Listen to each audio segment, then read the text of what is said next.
வணக்கம். iPhone 17 1 month usage எப்படி இருக்குங்கிற என்னுடைய ஒப்பீனியனை தான் இந்த எபிசோடில் உங்களோட நான் ஷேர் பண்ணணும்னு நினைக்கிறேங்க. சப்போஸ் நீங்கள் புதுசாக iPhone 17 வாங்கலான்னு பிளான் பண்ணிட்டு இருக்கீங்க, அல்லது ஓல்டர் மாடல்லேருந்து அப்கிரேட் பண்ணணும்னு நினைக்கிறீங்கன்னா, இந்த தகவல்கள் வந்து உங்களுக்கு பயனுள்ளதாக இருக்கும். iPhone 17 பொறுத்த வரைக்கும் நான் ப்ரீவியஸாக iPhone 16 Pro Max பயன்படுத்திட்டு இருந்தேங்க. 6.9 இன்ச் அப்படிங்கிற அந்த லார்ஜர் ஸ்க்ரீன்லேருந்து 6.3 இன்ச் அப்படின்னு இந்த டிஸ்பிளேக்கு வரும்போது கொஞ்சம் எனக்கு யோசனையாக தான் இருந்தது. பட் சில காம்ப்ரமைஸ் நான் பண்ணினதுக்கு காரணம் அப்படின்னு பார்த்தீங்கன்னா, அந்த லெஸ் வெயிட் 177 கிராம்ஸ் தான் வெயிட் பார்த்தீங்கன்னா இது ஓவரால் இருக்குங்க. நம்மளுக்கு லாஸ்ட் இயர் 16 மாடல் எடுத்துட்டிங்கன்னா 170 கிராம்ஸ் அப்படிங்கிற மாதிரி இருந்துச்சு. இந்த இன்க்ரீஸ்டு சைஸ் 0.2 இன்ச்சஸ் டிஸ்பிளே நம்மளுக்கு ஓவரால் இந்த மாதிரி 6.9 இன்ச் அல்லது 6.5 இன்ச் டிஸ்பிளேலாம் பயன்படுத்திட்டு வரும்போது ரொம்ப பெரிய காம்ப்ரமைஸ் நம்ம பண்ணாத மாதிரி ஒரு ஃபீல் வந்து கண்டிப்பாக கொடுக்கும். ஒரு ஃபியூ வீக்ஸ் நீங்கள் யூஸ் பண்ணுனீங்க அப்படின்னா 6.9 இன்ச் இருக்கக்கூடிய 16 Pro Maxலேருந்து 6.3 இன்ச் இருக்கக்கூடிய இந்த மாடல் பயன்படுத்தும் போது கொஞ்சம் டிஃபிகல்ட்டாக தான் இருந்தது.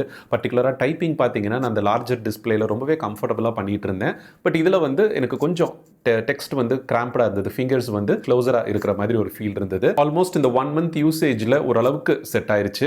போக போக பழகிறோம் அப்படிங்கிற மாதிரி தான். ஸோ ஓரளவுக்கு செட் ஆயிருச்சு. அண்ட் டிஸ்பிளே சைஸ் வந்து வீடியோ கண்டென்ட் அண்ட் மற்ற இன்ஸ்டாகிராம் ரீல்ஸ் அல்லது ஃபேஸ்புக் கண்டென்ட் இந்த மாதிரி எல்லாம் நீங்கள் யூடியூப்ல பார்க்கும்போது ஏற்கனவே நீங்கள் ரொம்ப லார்ஜர் டிஸ்பிளே யூஸ் பண்ணிட்டு இருந்தீங்கன்னா கண்டிப்பாக அந்த டிஃபரன்ஸை நோட்டீஸ் பண்ணுவீங்க. பட் ஒரு கரெக்டான டிஸ்பிளே சைஸ் அப்படின்னு சொல்லுவாங்க. ரொம்ப பெருசும் இல்லாமல் ரொம்ப சின்னதும் இல்லாமல் ஒரு பர்ஃபெக்ட் அடிக்குவேட்டான ஒரு டிஸ்பிளே சைஸை வந்து இந்த 6.3 இன்ச்சில் iPhone 17 நீங்கள் எக்ஸ்பீரியன்ஸ் பண்ணுவீங்க. லாஸ்ட் இயரே பண்ணியிருக்க வேண்டிய 128 ப்ரோமோஷன் டிஸ்பிளே அப்கிரேடை பார்த்தீங்கன்னா நம்மளுக்கு இந்த வருஷம் ஆப்பிள் பண்ணியிருக்காங்க. கொஞ்சம் டிலேட் அப்கிரேட் அப்படின்னாலும் ஃபைனலாக இந்த ஃபோனை வந்து ஒரு கம்ப்ளீட் ஐஃபோன் அப்படின்னு சொல்லக்கூடிய அளவுக்கு இந்த டிஸ்பிளே அடிஷனே பார்த்தீங்கன்னா பர்ஃபெக்ட் பண்ணிருச்சு. இதோட போனஸாக நம்மளுக்கு 256 GB ஸ்டோரேஜ் வந்து பேஸ் மாடல்லேயே அவங்க கொடுத்தது சேம் லாஸ்ட் இயர் 16 மாடலோட பேஸ் ப்ரைஸ்லேயே ஆட் பண்ணியிருந்திருந்ததும் இன்னொரு பெரிய போனஸ் அப்படின்னு சொல்லலாம். இந்த ரெண்டு விஷயம் தான் என்னை பொறுத்த வரைக்கும் இது ஒரு கம்ப்ளீட் ஐஃபோன் அப்படின்னு இந்த வருஷம் பண்ணினதுக்கு ஒரு முக்கியமான ரீசன் அப்படின்னு நினைக்கிறேன். ஒரு நல்ல டீசென்ட்டான ரீசேல் வேல்யூவையுமே பார்த்தீங்கன்னா அடுத்த 2-3 வருஷங்களுக்கு அது ஹோல்டு பண்ணுறதுக்கு சான்சஸ் இருக்குது. நெக்ஸ்ட் இயர் வரக்கூடிய iPhone 18 or maybe apple delay பண்ணுறதுக்கு சான்ஸ் இருக்குன்னு சொல்கிறாங்க. பட் இந்த மாதிரி அடுத்த ஜெனரேஷன் வந்துச்சு அப்படின்னாலும் 17 வந்து ஒரு பர்ஃபெக்ட் ஃபோனாக அடுத்த சில வருடங்களுக்கு கண்டிப்பாக இருக்கும். அலுமினியம் பாடி தான் வந்து கொடுத்துருக்காங்க. iPhone Air தவிர இந்த வருஷம் எல்லா மாடலுமே இன்க்ளூடிங் ப்ரோ மாடல்ஸ் பார்த்தீங்கன்னா நம்மளுக்கு அலுமினியம் பாடியில் தான் இருக்குது. கிரீன் கலர் iPhone 17 தான் நான் சூஸ் பண்ணியிருந்தேங்க. நம்மளோட ஆடியன்ஸ் ஒரு சிலர் சொல்லியிருந்தாங்க கிரீன் ட்ரை பண்ணுங்க, இந்த வருஷம் நல்லா இருக்கு அப்படிங்கிற மாதிரி. ஸோ நல்லா தான் இருக்கு. அதுக்கு தகுந்த மாதிரி அல்ட்ரா தின்ல சேம் கிரீன் கலருக்கு மேட்ச் ஆகிற மாதிரி ஒரு கேஸும் வந்து நான் சூஸ் பண்ணியிருந்தேன். நார்மலாக ஹேண்ட்லிங்க்கெல்லாம் வந்து பர்ஃபெக்டாகவே இருந்ததுங்க. 16 Pro Max மாதிரி ஹெவியான ஃபோனை யூஸ் பண்ணிட்டு 240 கிராம்ஸ்க்கு நியராக இருக்கக்கூடிய ஃபோனை யூஸ் பண்ணிட்டு 177 கிராம்ஸ் அப்படின்னு வரும்போது நான் இம்மீடியட்டாக நோட்டீஸ் பண்ணினது அந்த தூக்கும் போதே வந்து அவ்வளோ லைட்டாக ஒரு ஃபீல் இருந்தது தான். சப்போஸ் iPhone 14 Pro 13 Pro மாதிரி மாடல் Pro Max மாடல்ஸ் மாதிரி இருந்து வரவங்க 17 சூஸ் பண்ணுறாங்க அப்படின்னா கண்டிப்பாக அதோட லெஸ்ஸர் ரெடியூஸ்டு அந்த வெயிட் இருக்குது பார்த்தீங்களா, அதை தான் என்ஜாய் பண்ணி அவங்க ஃபர்ஸ்ட் யூஸ் பண்ணுவாங்க. அண்ட் iPhone 17 இந்த வருஷம் ஆப்பிள் பண்ணியிருக்கக்கூடிய இன்னொரு முக்கியமான அப்கிரேட் ஃப்ரண்ட்ல இருக்கக்கூடிய கேமராங்க. ஸ்கொயர் சென்சார் அப்படின்னு அவங்க மாற்றினதோட சேர்த்து நம்மளுக்கு கேமரா ஆப்பில் ஃபோனை வெர்டிகலாக ஹோல்டு பண்ணும்போதே லேண்ட்ஸ்கேப் வியூவில் ஷூட் பண்ணுறதுக்கு ஒரு ஆப்ஷன் வந்து வீடியோவில் எனேபிள் பண்ணியிருக்காங்க. ஜஸ்ட் ஒரு சாம்பிள் ரெக்கார்டிங் கண்டென்ட்டை வந்து பார்த்துருவோம். iPhone 17 Air Pro Max இது நாலுலையுமே பார்த்தீங்கன்னா இந்த வருஷம் நம்மளுக்கு square camera sensor front selfie கேமராக்கு வித் 18 மெகா பிக்சல் அப்கிரேடோட வந்து பண்ணியிருக்காங்க.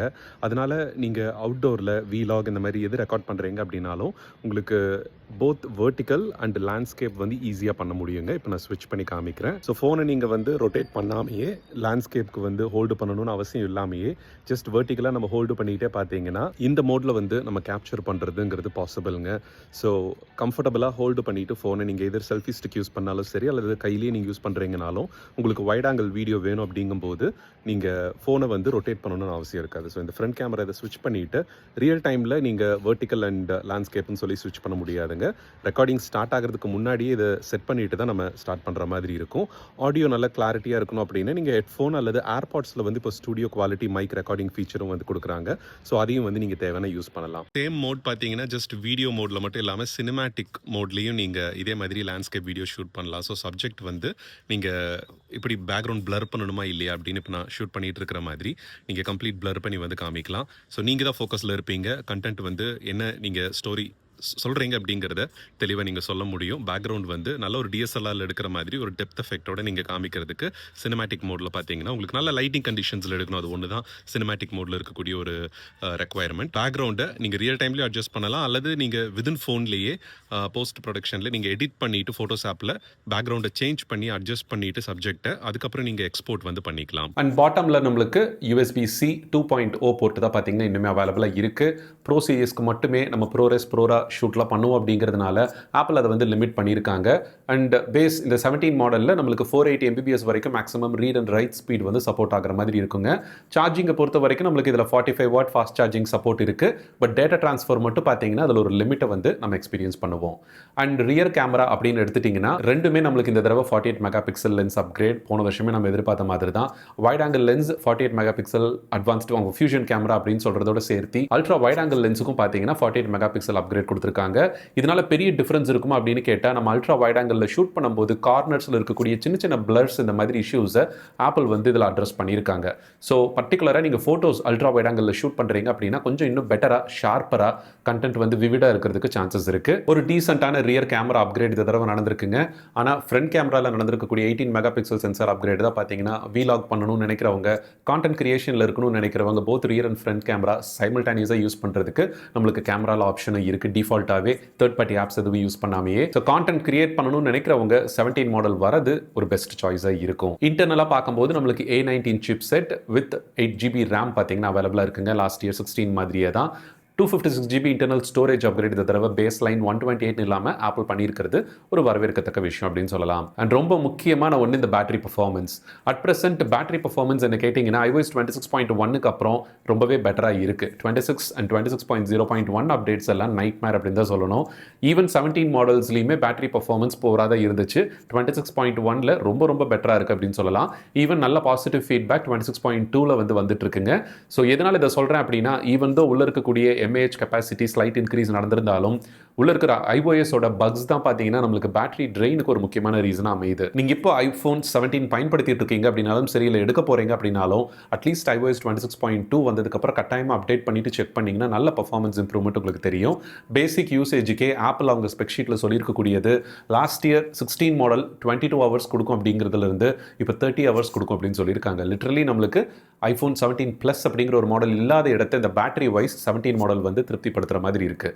ஆனால் நம்மளோட ரியல் வேர்ல்டு யூஸ் கேஸில் நெட்வொர்க் கவரேஜ் நல்லா இருக்குது. அவுட்டோர் யூசேஜ் நம்ம அதிகமாக பண்ணுறோம், ரோமிங்கில் இருக்கும். இந்த மாதிரி சில நெட்வொர்க் ரிலேட்டடான ஃபேக்டர்ஸை பேஸ் பண்ணி பேட்டரி ட்ரெயின் வந்து நம்மளுக்கு ஒவ்வொரு யூசருக்கும் ஒவ்வொரு மாதிரி டிஃப்ரென்ஸ் வரதுக்கு சான்சஸ் இருக்குது. பட் கண்டிப்பாக ப்ரீவியஸ் மாடல்ஸ்லேருந்து ஒரு ஓல்டர் iPhone 10R 11 12 இருந்தெல்லாம் வரீங்க, அப்கிரேட் பண்ணுறீங்க அப்படிங்கும்போது நல்ல ஒரு பேட்டரி பர்ஃபார்மன்ஸ் இம்ப்ரூவ்மெண்ட்டை வந்து நோட்டீஸ் பண்ணுவீங்க. ஈவன் 26.1 அப்டேட்லேயே கலர்ஸ் அப்படின்னு எடுத்துட்டிங்கன்னா நம்மளுக்கு லாவெண்டர், மிஸ்ட் ப்ளூ, சேஜ் அப்படிங்கிற க்ரீன் கலர் நான் பயன்படுத்திட்டு இருக்கக்கூடியது. ஒயிட் அண்ட் பிளாக் அப்படிங்கிற 5 கலர் ஆப்ஷன்ஸ் நம்மளுக்கு அவைலபிளாக இருக்குங்க. நீங்கள் ஸ்டோரில் நேரில் என்ன கலர் ஆப்ஷன்ஸ் அவைலபிளாக இருக்கோ அதை செக் பண்ணி பார்த்துட்டு அதுக்கப்புறம் நீங்கள் எந்த மாடல் எடுக்கலாம் அப்படின்னு முடிவு பண்ணலாம். ப்ரைஸிங்கை பொறுத்த வரைக்கும் நம்மளுக்கு இந்த பேஸ் 256GB ஸ்டோரேஜ் பார்த்தீங்கன்னா 82,990ங்கிற மாதிரி ஸ்டார்ட் ஆகுதுங்க. பட் அதில் நம்மளுக்கு கார்டு கேஷ்பேக்ஸ் எல்லாம் போனதுக்கப்புறம் 76,900ங்கிற ப்ரைஸ் பாயிண்டில் தான் நான் என்னோட iPhone 17 பை பண்ணினேன். ஸோ SBI கார்டுக்கு பார்த்தீங்கன்னா கேஷ்பேக் இருந்தது. சில ICICI பேங்க் கேஷ்பேக் ஆப்ஷன்ஸும் அவைலபிளாக இருக்குது. நியரஸ்ட் ஆப்பிள் ஷோரூமுக்கு விசிட் பண்ணி நீங்கள் செக் பண்ணிவிட்டு எடுக்கலாம். மற்றபடி இதில் இருக்கக்கூடிய ஒரு சில ஹைலைட்ஸ் நான் மேபி மிஸ் பண்ணுறதுன்னு பார்த்தீங்கன்னா செராமிக் ஷீல்டு கோட்டிங் நம்மளுக்கு ஃப்ரண்ட் கிளாஸில் இம்ப்ரூவ் பண்ணியிருக்கிறது இன்னும் 2 times அடிஷ்னலாக சேஃபாக இருக்கும் அப்படின்னு சொல்லியிருக்கிறது. ஈவன் ஜெரிரிக் எவ்ரிதிங்லையுமே வந்து நல்லா பாஸ் பண்ணியிருக்கு. அதனால் நான் டெம்பர் கிளாஸே பயன்படுத்தாமல் இப்போ இந்த 1 month பயன்படுத்திட்டு இருக்கேன். இப்போ வரைக்கும் எதுவும் விசிபிள் ஸ்க்ராச்சஸ் இதெல்லாம் ஆகலிங்க. என்னோட யூசேஜ் பார்த்தீங்கன்னா கொஞ்சம் சேஃபாக தான் இருக்கும். அண்ட் ரியர்லையுமே நம்மளுக்கு அடிஷ்னல் சேஃப்டி இருந்தாலும் நம்ம கேஸ் வியர் பண்ணுறது கட்டாயமான ஒன்று. கேமராவை பொறுத்த வரைக்கும் அப்கிரேட்ஸில் நம்மளுக்கு நல்ல ஸ்டெபிலைசேஷன் இம்ப்ரூவ்மெண்ட் வந்து இருக்குங்க. நீங்கள் நடந்துகிட்டே எடுக்கிறீங்க, ஆக்ஷன் மோடில் ஸ்டெபிலைஸ் ஆன ஃப்ரண்ட் கேமரா வீடியோஸ் நீங்கள் ஷூட் பண்ணுறதுக்கும். அண்ட் ப்ளூடூத்தோட சிப் அப்கிரேடும் பார்த்தீங்கன்னா வெர்ஷன் 6க்கு பண்ணியிருக்காங்க. லாஸ்ட் இயர் நம்மளுக்கு 5.3 அப்படிங்கிற மாதிரி இருக்கும். So latest Bluetooth chip set அவைலபிளாக இருக்குது. அண்ட் என்ன பொறுத்த வரைக்கும் கன்க்ளூஷன்னா iPhone 17 இந்த வருஷம் நல்ல ஒரு வேல்யூ ஃபார் மணி பர்ச்சேஸ். எந்த அளவுக்கு discounts, cashbacks and exchange offer ஏதாவது போடுறீங்க அப்படின்னா உங்களோட ஓல்டர் ஐஃபோன்லேருந்து நீங்கள் பண்ணும்போதும் நல்ல எக்ஸ்சேஞ்ச் ஆஃபர், டிஸ்கவுண்ட் ஆஃபர்ஸ் பார்த்து ஆன்லைன் ஆஃப்லைன் எதாக இருந்தாலும் சரி பண்ணுங்க. முடிஞ்ச அளவுக்கு லோக்கல் ஷோரூமில் பை பண்ண ட்ரை பண்ணுங்க. ஆன்லைனில் நீங்கள் சப்போஸ் பை பண்ணுறீங்கன்னா தவறாமல் வீடியோ ரெக்கார்டிங் பண்ணிட்டு அன்பாக்சிங்கை சேஃபாக ரெக்கார்ட் பண்ணி டிவைஸை நல்ல க்ளோஸ் லுக்கப் கொடுத்து செக் பண்ணிவிட்டு அதுக்கப்புறம் எடுங்க. அதோட கேமரா ஏரியா டிஸ்பிளேவை ஆன் பண்ணி நம்மளுக்கு பாட்டம்லேருந்து டாப் வரைக்கும் அந்த டிஸ்பிளே எவ்வளோ நீட்டாக க்ளீனாக இருக்குது, டெட் பிக்சல்ஸ் ஏதாவது இருக்கா அப்படின்னு அந்த ஒயிட் ஸ்க்ரீன்லேயே நீங்கள் செக் பண்ணினீங்கன்னா க்ளோஸராக பார்த்தீங்க அப்படின்னா தெரியும். அதுக்கப்புறம் நீங்கள் ஓடிபியை ஹேண்ட் ஓவர் பண்ணி ஃபோனை வந்து அக்செப்ட் பண்ணிக்கலாம். இல்லைனா அப்படியே திருப்பி கொடுத்துட்டு ஃபோன் வந்து இஷ்யூ இருக்குது அப்படிங்கிற மாதிரி நீங்கள் சொல்லி ரிட்டர்ன் வந்து பண்ணிட முடியும். ஃபுல்லாக ஃபோனை செட்டப் பண்ணிடாதீங்க. இந்த பேசிக்காக செட்டப் ஸ்க்ரீன்லேயே வந்து நீங்கள் பார்த்துட்டு ஒரு அளவுக்கு கன்ஃபார்ம் வந்து பண்ணிவிட்டு அதுக்கப்புறம் நீங்கள் ஓடிபி வந்து ஹேண்ட் ஓவர் பண்ணலாம். ஸோ இந்த தகவல்கள் பயனுள்ளதாக இருந்திருக்கும் அப்படின்னு நினைக்கிறேன். மீண்டும் அடுத்த எபிசோடில் ஒரு யூஸ்ஃபுல்லான டாப்பிக்கோட உங்களை வந்து சந்திக்கிறேன். கேள்விகள் எது இருந்தாலும் நம்மளோட iRobin Pro ஆப் அல்லது Facebook கொஸ்டின் அண்ட் ஆன்சர் குரூப்பை பயன்படுத்துங்க. நன்றி, வணக்கம்.